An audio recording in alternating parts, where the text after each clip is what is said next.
Jeremiah and Nancy have been together for 4 years and have 2 beautiful children.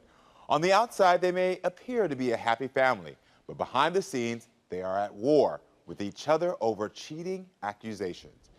Jeremiah is convinced that Nancy lies to him every day. He even questioned whether their 2 children were his. Jeremiah is convinced that unlocking Nancy's phone will reveal that his suspicions have been warranted all along. So please, everyone, help me welcome Jeremiah to my show.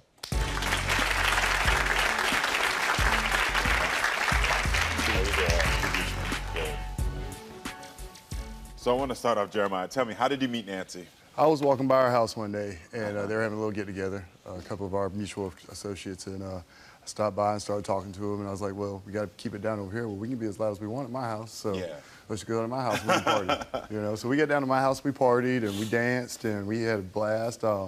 Spent the whole night trying to talk to her, trying to gain her attentions over somebody else, and I think I won it, and I walked her home at the end of the night. I stole a kiss from her before I left, and then I didn't hear from her for 4 months. Wow, really? Yep, and then she called me out the blue, and we got together, and that was it. We've been together since. So when did you start to suspect that Nancy was cheating? About a year after our relationship, a little while after our first child was born.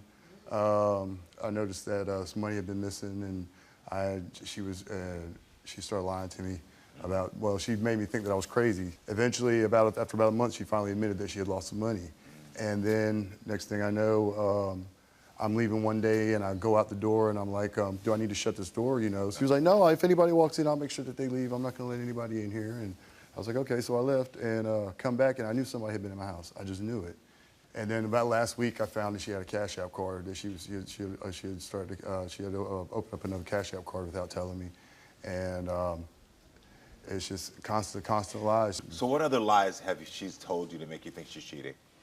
Well, we get in an argument, she'll go home, because she lives up the street from me, and she'll say she's been at home all night, and then come to find out she hasn't been at home. So things that are inconsistent for you just constant inconsistencies, just constant. So I know that you have 2 children together, and that there was a DNA test done on your kids. Yes. Tell me about that. Yeah, I wasn't, after so many lies, and when she was pregnant with the second child, I started having doubts. You know, we nipped it in the bud when we had the DNA test done, and they are both lying. Got it. So I have PTSD. I have post-traumatic slave disorder. I've got 5 baby mamas, and 2 of them I know have cheated on me.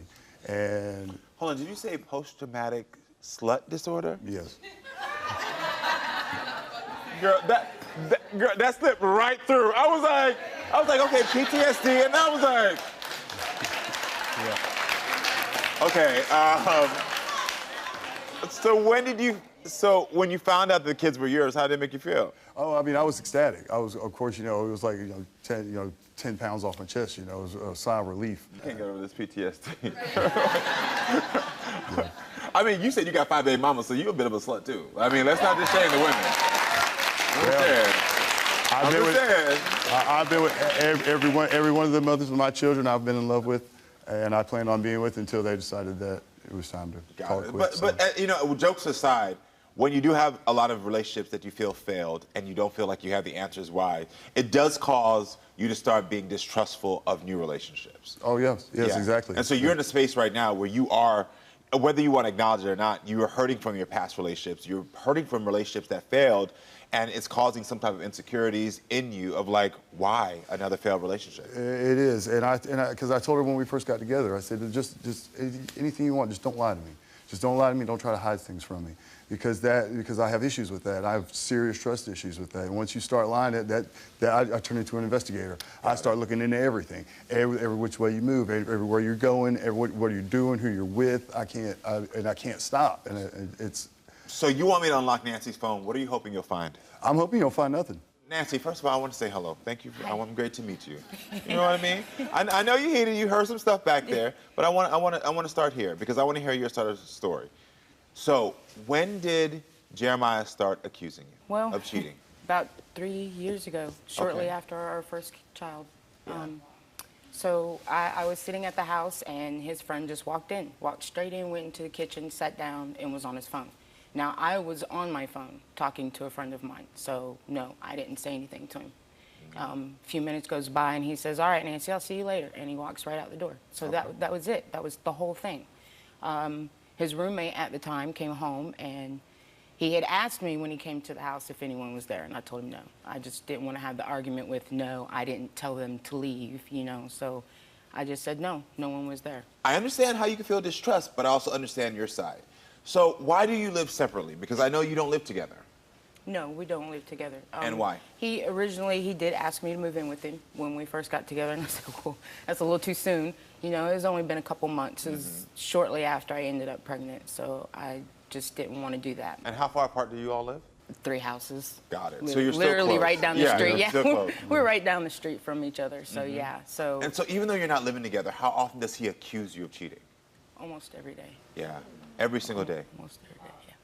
How is he as a father? He's great. Awesome He's a dad. great dad. What's making you emotional right now? Just he's such a great person, but when he turns crazy, it's so overwhelming. I can't.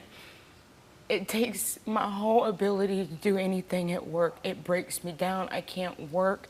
I've sat in the bathroom at work and cried just because it's so stressful.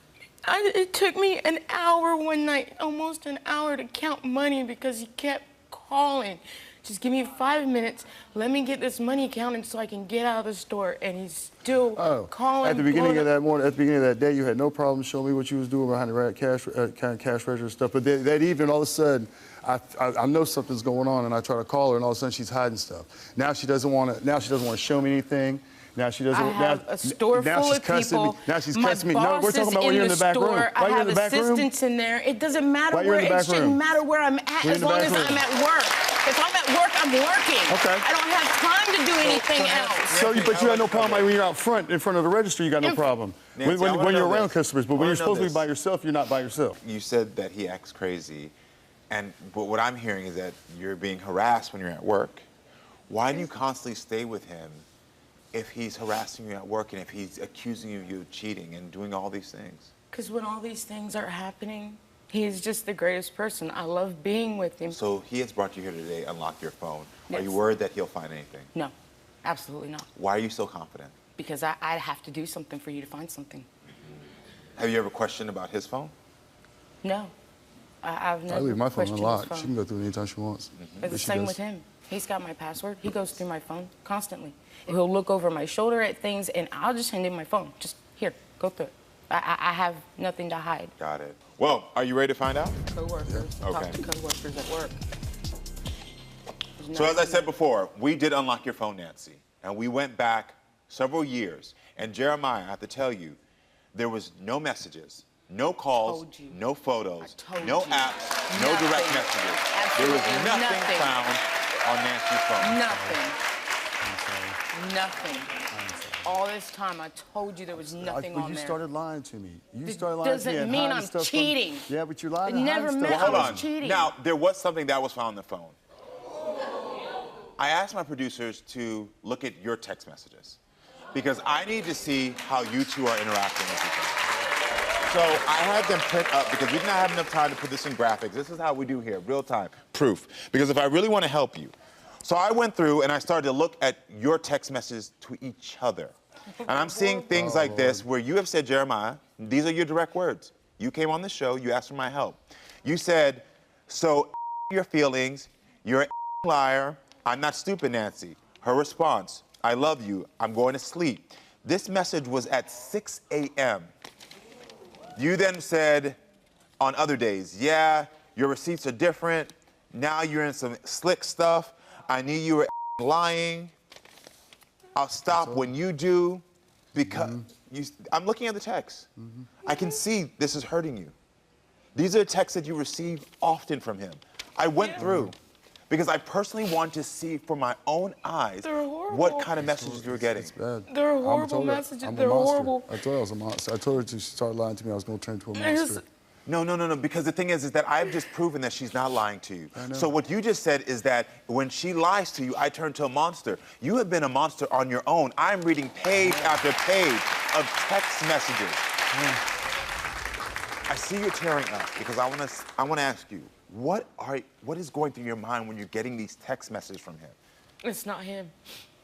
No. What I'm not gonna do, no, listen, sister. Because listen, I'm here to support you and help you. What you're gonna have to stop doing is disassociating one part of his behavior with another part of behavior.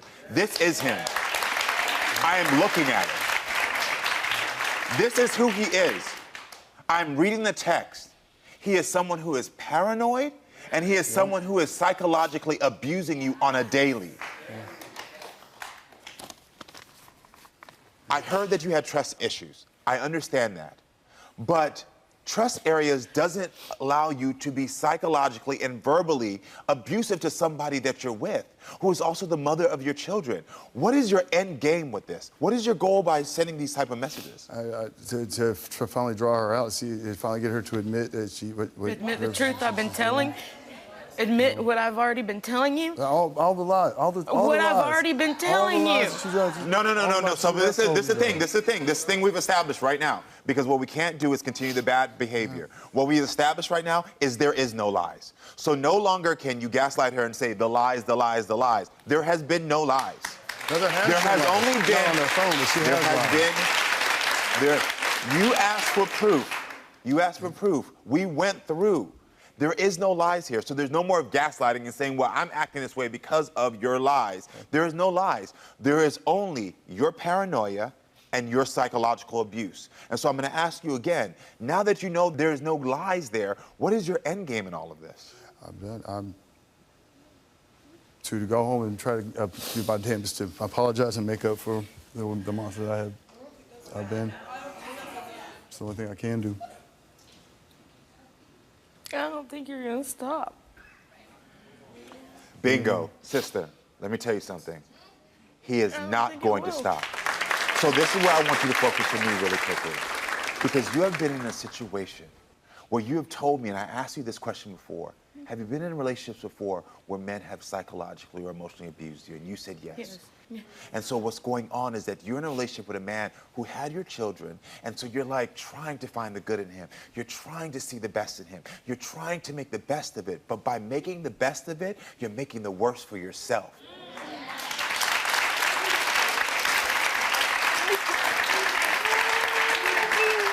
You do not deserve to be in a relationship where you have to deal with psychological abuse every single day. You know that in your heart. But what you have to do is you have to start taking actions. You don't deserve someone calling you when you're at work, checking on you. You don't deserve someone being paranoid. You don't deserve anyone treating you this way. And you have to start believing that. Because at the end of the day, the more you disassociate and say, you know what, this is you on this day, you're good here, but you're bad on this day, all you're doing is keeping yourself in a cycle of abuse. It is time for you to get off of the trains, okay? Get off of it. Get off the cycle. No more riding this bike. Time for you to stop and look at him and say, the paranoia, look at him right now, the paranoia, I don't deserve. I don't deserve the psychological abuse. I don't deserve psychological abuse either. Thank you. I don't And deserve from any now of on, it. repeat after me with him, look at him.